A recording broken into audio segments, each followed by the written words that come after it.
안녕하세요. 조영길 변호사입니다.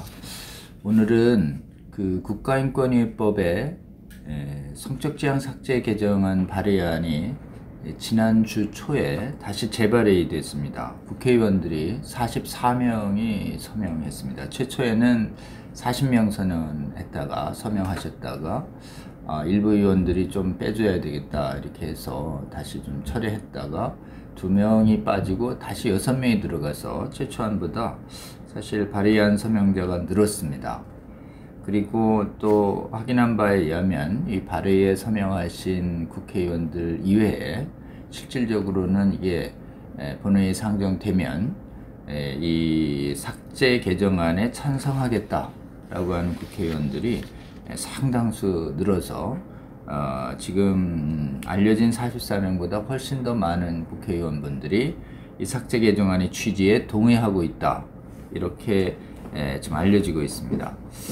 지금 성적지향 차별금지 문구 법을 도입한 나라에서 이 성적지향 문구를 삭제해야 되겠다라고 하는 개정안이 발의된 것은 전 세계적으로는 거의 유례를 찾기가 좀 어렵습니다. 그래서 우리나라뿐만 아니라 세계의 그 반동성애 운동에 있어서 매우 큰 의미를 지니고 있다 이렇게 말씀드릴 수 있습니다. 이 문구는 우리나라의 2001년 국가인권위법이 제정될 당시에 처음으로 도입이 됐습니다. 이 도입될 당시에 이 문구가 정의조항이 아니라 지금 시정권고 조사 문구에 들어가 있었기 때문에 주목도 좀 받기 어려웠었고요. 그리고 이 성적지향 차별금지 문구가 도대체 무슨 법인지의 실체를 사실 정확히 알지 못했습니다. 국회의원들 몰랐고 국민들도 몰랐습니다. 제가 확인한 그 심의록에 보면은 동성애자도 일자리를 동성애자라는 이유로 잃어서는 안 되지 않느냐라는 이제 보편적인 공감대가 어디나 있죠.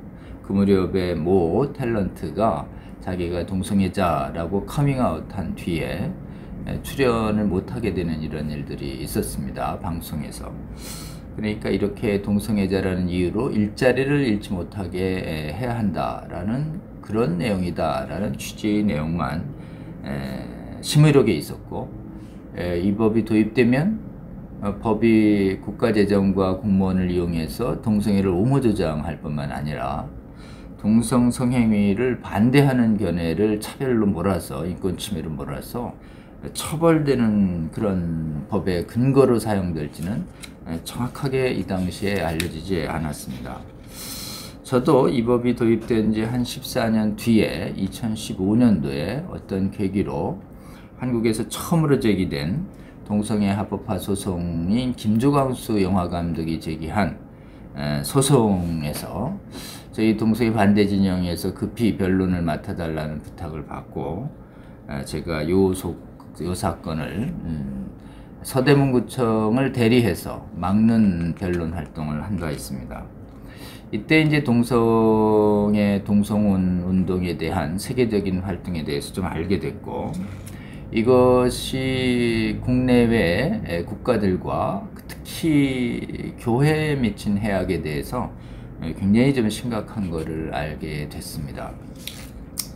그리고 이 법이 도입될 당시에 실제로는 이 제정 과정에서 국회와 국민들에게 정확한 실체를 설명해야 되는데도 설명 안 해서 국회와 국민들이 착각해서 이 법을 도입하게 됐다라고 하는 그 기망성도 알게 됐습니다. 그동안 사실 한국의 동성애 반대운동의 역사 속에서 이 성적지향 문구가 얼마나 해악을 끼쳤는지에 대해서 알리는 활동들이 많은 성도들이 일어났고 또 많은 양심적 국민들이 이 부분에 헌신을 했습니다. 그래서 한국에서는 유례가 드물게 이 해악성에 대한 공감대와 동의가 많이 형성돼서 이제는 국회의원들의 44명의 지지까지 얻게 됐다라고 하는 것이 참 다행스럽고 또 감사한 일이다, 이런 말씀을 드리고 싶습니다. 지금 세계적으로 확산되고 있는 차별금지법의 핵심 문구가 뭐냐, 공통 문구가 뭐냐 하면 성적 지향을 이유로 한 차별금지 문구입니다. 이 성적 지향 영어로는 sexual orientation이라고 하는 것인데요. 이 성적지향 차별금지 문구에 위반자한테 민형사상 처벌을 가한다. 이게 차별금지법입니다. 우리나라 인권위법은 처벌에 대한 조항이 없습니다. 시정권고만 있는데요. 이 시정권고만으로는 부족하다. 그래서 그 성적지향 차별금지 문구 위반자에게 처벌하라 라고 하는 법을 제정 요구하는 것이 지금 국내에서 2007년부터 일어나고 있는 차별금지법 제정 운동입니다. 그래서 국가인권위법에서 법의 이름으로 성적지향 차별금지 문구를 이미 2001년에 도입을 하고 있기 때문에 국가인권위법은 이미 실질적인 차별금지법이다 이렇게 말씀드릴 수 있습니다. 이 성적지향의 대표적인 유형이 동성애입니다. 동성애뿐만 아니라 다양한 성적인 취향을 성적지향이다 라고 얘기하는데 가장 중심에 서 있는 게 동성애입니다. 이 법은 선한 법처럼 보입니다. 동성애자도 한 사람의 인간이기 때문에 인간으로서 인권을 존중받아야 되고 또 부당하게 차별받지 말아야 한다라고 하는 굉장히 좀 겉으로 보기에는 선한 모습처럼 되어 있습니다. 그래서 많은 분들이 차별금지법, 또 성적지향 차별금지 이 내용을 잘 살피지 않으면 겉모습만으로만 보면 이 법을 지지하기가 아주 쉽습니다. 그래서 지지자를 쉽게 얻어요. 그러나 이 법의 실체를 잘 살피면 이 법은 부도덕한 동성애를 옹호주장할 뿐만 아니라 반대자를 처벌해서 반대 행위를 막는, 그래서 법으로 지지와 수용을 사실상 강요하는 엄청난 전체주의적 독재성을 가지고 있고, 실제로는 양심 헌법 학문회자일 뿐만 아니라 특히 교회의 경우에는 동성애를 금하는 메시지를 전할 선교의 자유까지도 침해하는 무서운 반성경적인 악법이다라는 것을 모릅니다.